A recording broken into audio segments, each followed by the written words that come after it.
Okay बेटा, हम लोग रिफ्रैक्शन स्टार्ट कर रहे हैं। अब रिफ्लेक्शन ओवर हो चुका है, रिफ्रैक्शन स्टार्ट कर रहे हैं। रिफ्रैक्शन का मतलब होता है bending of light.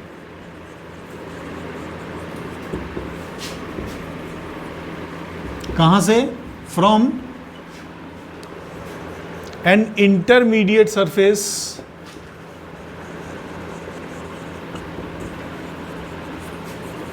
Of two mediums.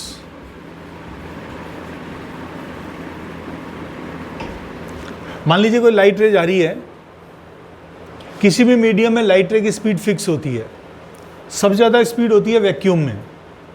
और मान लीजिए हमने कोई मीडियम चेंज किया, यहाँ ग्लास का स्लैब डाल दिया, ये ग्लास है, ये लाइट इंसिडेंट हुई, ये पॉइंट ऑफ इंसिडेंट, यहाँ पे नॉर्मल बनाया।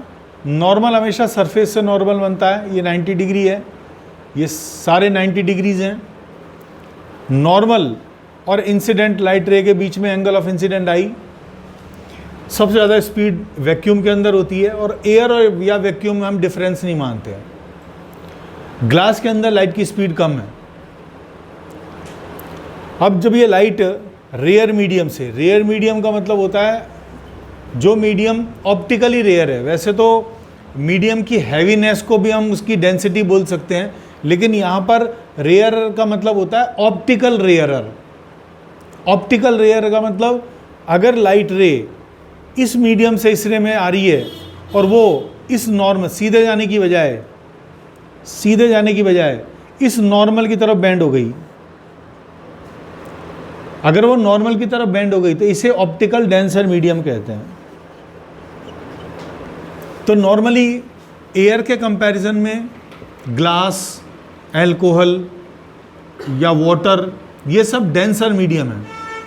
तो हम ये देख सकते हैं जब भी लाइट रे रेयर मीडियम से डेंसर मीडियम में एंटर होती है तो वो टूवर्ड्स नॉर्मल की तरफ बेंड हो जाती है। कहाँ से? इस पॉइंट से।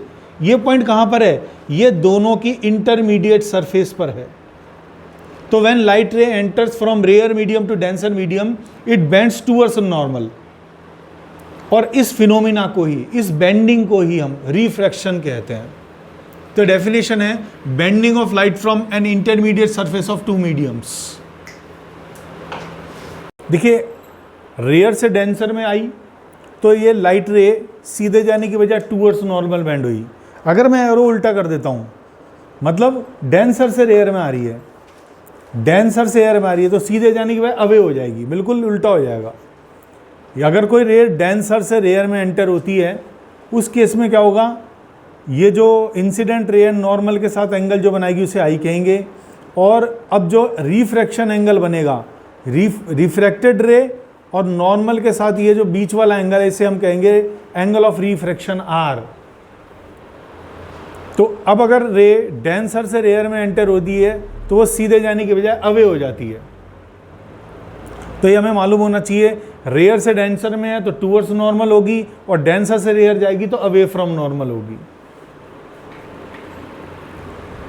देखिए, रिफ्रैक्शन में स्नेल्स लॉ हमें पढ़ना है। स्नेल वो साइंटिस्ट था जिसने रिफ्रैक्शन के लिए अपने 2 लॉ जो है हमें दिए थे। फर्स्ट लॉ है sine of angle of incident to the sine of angle of refraction is a constant term. यहां पर हमें यह ध्यान रखना है कि I/R कांस्टेंट नहीं है, साइन I/sin R कांस्टेंट है। और इस कांस्टेंट की वैल्यू को बोलते हैं refractive index of second medium to the first medium. और इसकी वैल्यू होती है μ2/μ1। μ2 को बोलते हैं refractive index of second medium. वैसे इसका मतलब परफेक्ट नेम है absolute refractive index of second medium. μ2 का मतलब होता है absolute refractive index, absolute refractive index of second medium. Absolute का मतलब होता है refractive index of second medium with respect to vacuum या air. Absolute refractive index of first medium का मतलब refractive index of first medium with respect to air. यहाँ मान लीजिए एयर लिखा हुआ है। अब देखिए, बड़ा कंफ्यूजन होता है रिफ्रैक्टिव इंडेक्स है क्या। आप ये मानिए रिफ्रैक्टिव इंडेक्स जो है वो स्पीड का रेसिप्रोकल है, μ1 c1 ऊपर आएगा, μ2 c2 नीचे आएगा। कहने का मतलब एक बार समझते हैं इसको। मान लीजिए लाइट रे एयर से ग्लास में एंटर हो रही है, तो सीधी जाने की बजाय टूवर्ड्स नॉर्मल बेंड हो जाएगी, ये हमें मालूम है। यहाँ पर लाइट की स्पीड लगभग 3 लाख किलोमीटर पर सेकंड है, 3 × 10⁸ मीटर पर सेकंड। एग्जैक्ट फिगर होता है 299792,458 मीटर पर सेकंड, उसे अप्रॉक्सीमेट 3 लाख किलोमीटर पर सेकंड बोलते हैं। यहाँ पर लाइट की स्पीड इसके कंपैरिजन में 1.5 टाइम्स कम हो जाती है, इसके कंपैरिजन में 1.5 टाइम्स कम हो जाती है। तो इस मीडियम का रिफ्रैक्टिव इंडेक्स 1.5 है। मतलब जिस मीडियम में लाइट की स्पीड जितने टाइम कम हो जाती है उसे उस मीडियम का रिफ्रैक्टिव इंडेक्स कहते हैं। इसीलिए रिफ्रैक्टिव इंडेक्स और स्पीड ऑफ लाइट एक दूसरे के रेसिप्रोकल हैं कि लाइट की स्पीड इस मीडियम में 1.5 टाइम्स कम हो गई तो इस मीडियम का रिफ्रैक्टिव इंडेक्स 1.5 है। अगर लाइट की स्पीड जैसे वाटर में एंटर करती है लाइट, तो वाटर के अंदर लाइट की स्पीड 1.33 टाइम्स कम हो जाती है, तो वाटर का रिफ्रैक्टिव इंडेक्स 1.33 होता है। तो रिफ्रैक्टिव इंडेक्स की डेफिनेशन बड़ी इजी है। Refractive index is a numerical number which tells us that by how much times light speed of light is reduced in that medium. ये हमें ये फिगर, ये नंबर ये बताता है कि उस पर्टिकुलर मीडियम में लाइट की स्पीड कितने टाइम कम हो गई। जितने टाइम लाइट की स्पीड कम होती है उसे उस मीडियम का रिफ्रैक्टिव इंडेक्स कहते हैं। देखिए स्नेल्स लॉ में कह क्या रहा है, स्नेल्स लॉ में ये बता रहा है आप एंगल ऑफ इंसिडेंट बढ़ाओगे एंगल ऑफ रिफ्रैक्शन बढ़ जाएगा, सेम रेशो में नहीं बढ़ेगा। ऐसा नहीं है कि मैंने एंगल ऑफ इंसिडेंट डबल किया तो एंगल ऑफ रिफ्रैक्शन भी डबल हो जाएगा, नहीं। हाँ, sine I by sine r का रेशो हमेशा कांस्टेंट रहेगा। इट मीन्स आई को डिक्रीज करोगे आर डिक्रीज होगा, आई को इंक्रीज करोगे आर इंक्रीज होगा, लेकिन sine I by sine r का जो रेशो है वो हमेशा कांस्टेंट रहेगा। ये अगला जो हमारा डेरिवेशन है रिफ्रैक्शन थ्रू ग्लास प्रिज्म, ये प्रैक्टिकल पॉइंट ऑफ व्यू से भी इंपॉर्टेंट है और थ्योरी पॉइंट ऑफ व्यू से भी इंपॉर्टेंट है। तो इसे थोड़ा ट्रिक्स से हम याद करेंगे, एक बार देख लेते हैं किस तरह से करना है। ग्लास का प्रिज्म है, मान लीजिए टॉर्च से आपने लाइट डाली इस पे, ऐसे ये लाइट इस पे यहाँ इंसिडेंट हुई, ये पॉइंट ऑफ इंसिडेंट, यहाँ पे नॉर्मल बनाया।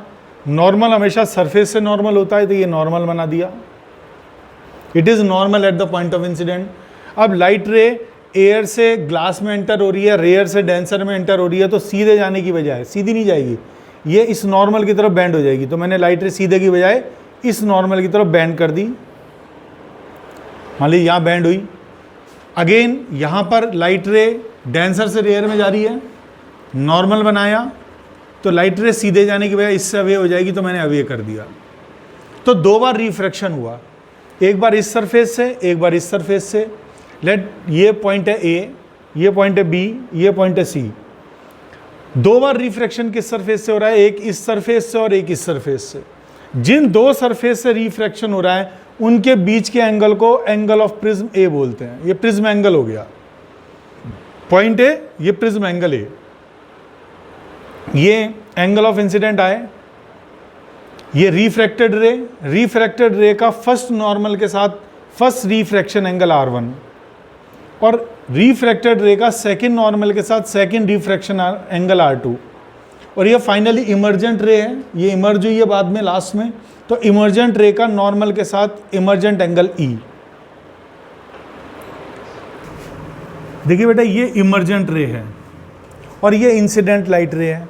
अगर ये प्रिज्म नहीं होता तो ये लाइट रे जो टॉर्च से लाइट डाली है वो सीधी निकल जाती है ऐसे। इस प्रिज्म ने इस लाइट को सीधे की बजाय ऐसे बेंड कर दिया, तो इंसिडेंट लाइट रे और इमर्जेंट लाइट रे के बीच का ये जो एंगल होता है इसको कहते हैं angle of deviation del. Sorry del से डिनोट करेंगे इसको, एंगल ऑफ डेविएशन डेल।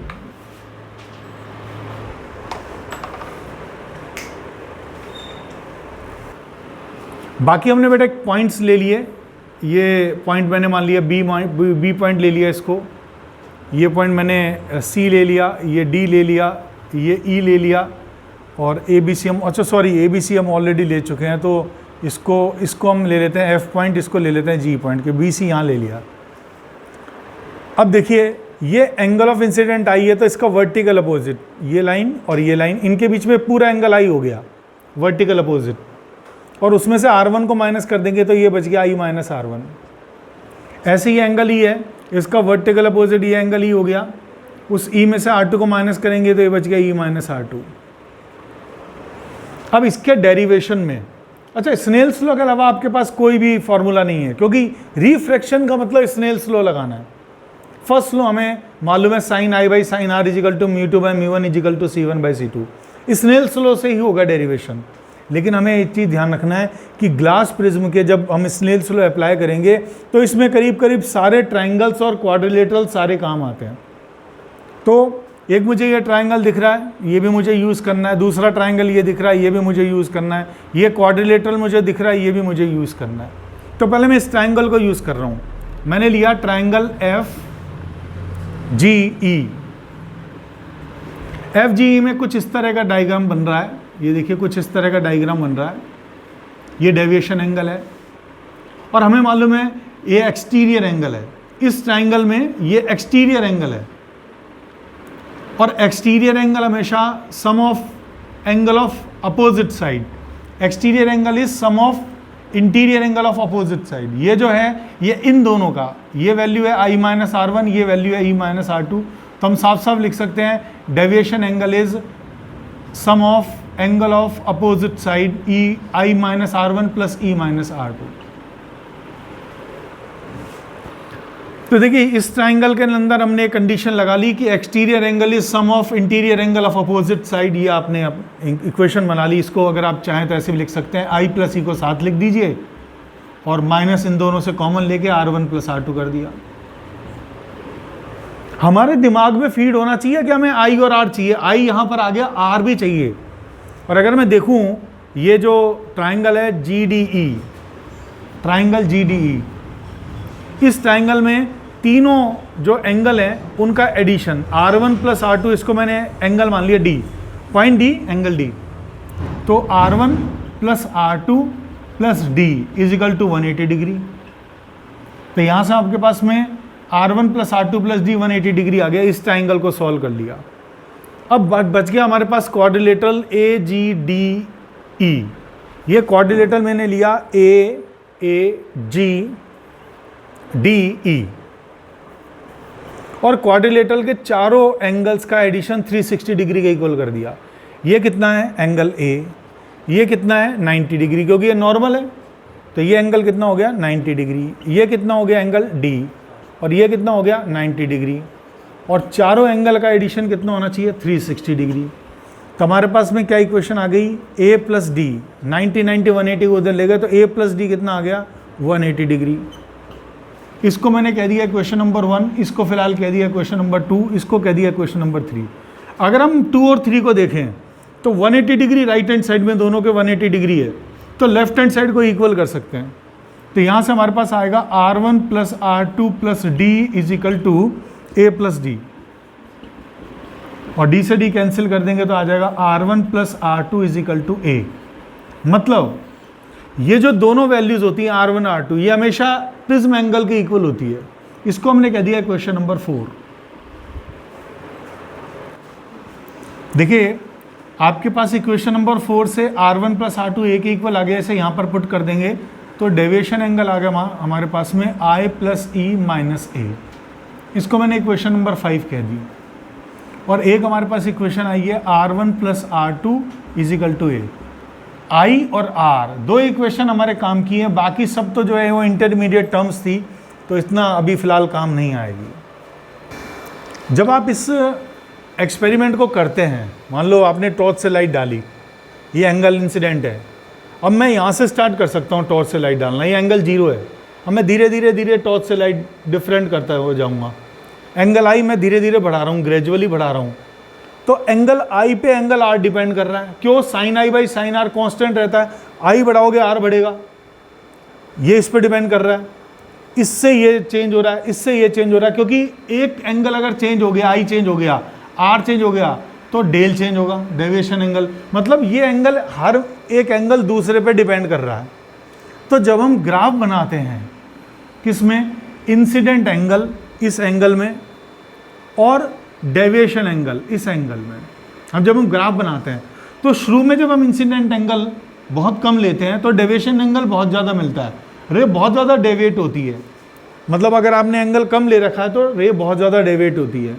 धीरे धीरे हम इंसिडेंट एंगल बढ़ाते हैं तो डेविएशन एंगल कम हो जाता है, एक पर्टिकुलर पॉइंट पर वो मिनिमम हो जाता है, और फिर जब आई बढ़ाते हैं तो फिर ये इंक्रीज होता है। इसके पीछे कोई थ्योरी नहीं है, ये हमें प्रैक्टिकली अचीव होता है। तो ग्राफ हमें ध्यान रखना है कि इंसिडेंट एंगल और डेविएशन एंगल के बीच में कुछ इस तरह का ग्राफ मिलता है, जो हमें ये बताता है कि पहले जब इंसिडेंट एंगल कम है तो डेविएशन एंगल ज़्यादा है, जब आपने इंसिडेंट एंगल बढ़ाया तो डेविएशन एंगल कम हुआ, एक पर्टिकुलर टाइम पर वो मिनिमम हो गया। मिनिमम को बोलते हैं del M, deviation angle minimum को डेल एम। और वो कब होता है, ये मिनिमम कब मिलता है, जब एंगल आई और एंगल ई बिल्कुल इक्वल हो जाते हैं। एक पर्टिकुलर सिचुएशन है जिसमें एंगल आई एंगल ई के ठीक इक्वल हो जाता है, उस टाइम मिनिमम डेविएशन मिलता है। और sine I by sine R constant है, अगर आई और ई इक्वल हो गए तो इनके वर्टिकल अपोजिट इक्वल हो गए, और वर्टिकल अपोजिट इक्वल हो गए तो मतलब R1 और R2 भी इक्वल हो गए। इसे कहते हैं condition of minimum deviation, condition of minimum deviation.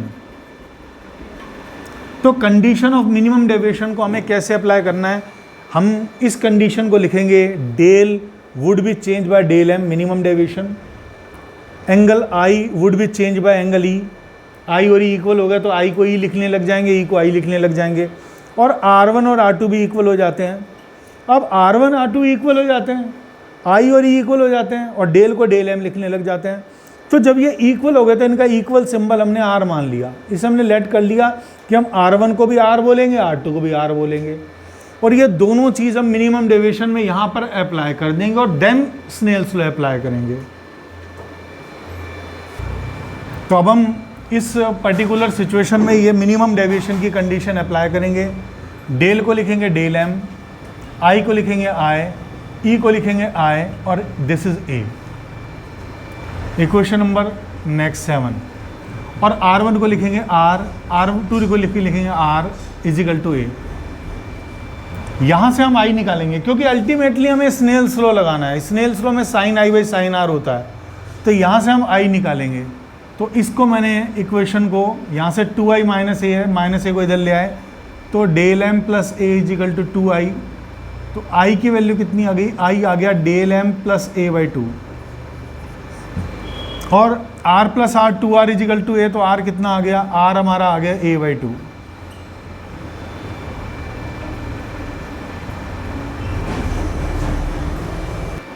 हमें मालूम है स्नेल्स लॉ होता है sine I by sine R is equal to constant, तो हमें sine I by sine R करने हैं। आई हमारा इसके इक्वल है, आर इसके इक्वल है, तो मैंने साइन आई यहाँ साइन लगाया तो यहाँ भी साइन लगा दिया, यहाँ साइन लगाया तो इधर लेफ्ट हैंड साइड में भी लगा दिया। Sine I by sine R, तो दिस बाई दिस, तो हमारे पास sine I by sine R is equal to ये आ गया, और ये क्या है, कांस्टेंट है, और कांस्टेंट की वैल्यू कितनी होती है स्नेल्स लॉ से, दैट इज μ2 बाई μ1। μ2 मतलब सेकेंड मीडियम, सेकेंड मीडियम मतलब पहला मीडियम हमारा एयर है तो सेकेंड मीडियम ग्लास है। लेट ग्लास का रिफ्रैक्टिव इंडेक्स हमने मान लिया μ, और पहला मीडियम एयर है और एयर का रिफ्रैक्टिव इंडेक्स 1 होता है, अप्रॉक्सीमेट 1 होता है, उसे 1 ही मानते हैं। तो हमारे पास ये कंडीशन आ गई μ equal to this, μ equal to sine del M plus A by 2 by sine A by 2। अगर आपके बोर्ड में डेरिवेशन आता है तो आपको इस ग्लास प्रिज्म का जो रिफ्रैक्टिव इंडेक्स है उसको इस फॉर्म में लिखकर दिखाना है, और यहाँ पर आपका ये ओवर हो जाएगा। इसके आगे हम लोग हैं इसको मिनिमम एंगल की कंडीशन में चेंज करेंगे, लेकिन बोर्ड में बस हमें यहीं तक करना है। ये फार्मूला है आपके पास में कि refractive index of glass prism is equal to sine minimum deviation prism angle. हमें नॉर्मली जो प्रिज्म एंगल है वो गिवन होता है, प्रैक्टिकल लैब में ये मोस्टली इक्विलेटरल प्रिज्म लेते हैं तो ए 60 डिग्री होता है, और मिनिमम डेविएशन हम प्रैक्टिकली अचीव करते हैं, जो भी हम अचीव करते हैं उसे यहाँ रख देते हैं, और ग्लास का प्रिज्म, जो ग्लास प्रिज्म है उसका रिफ्रैक्टिव इंडेक्स हम कैलकुलेट करते हैं।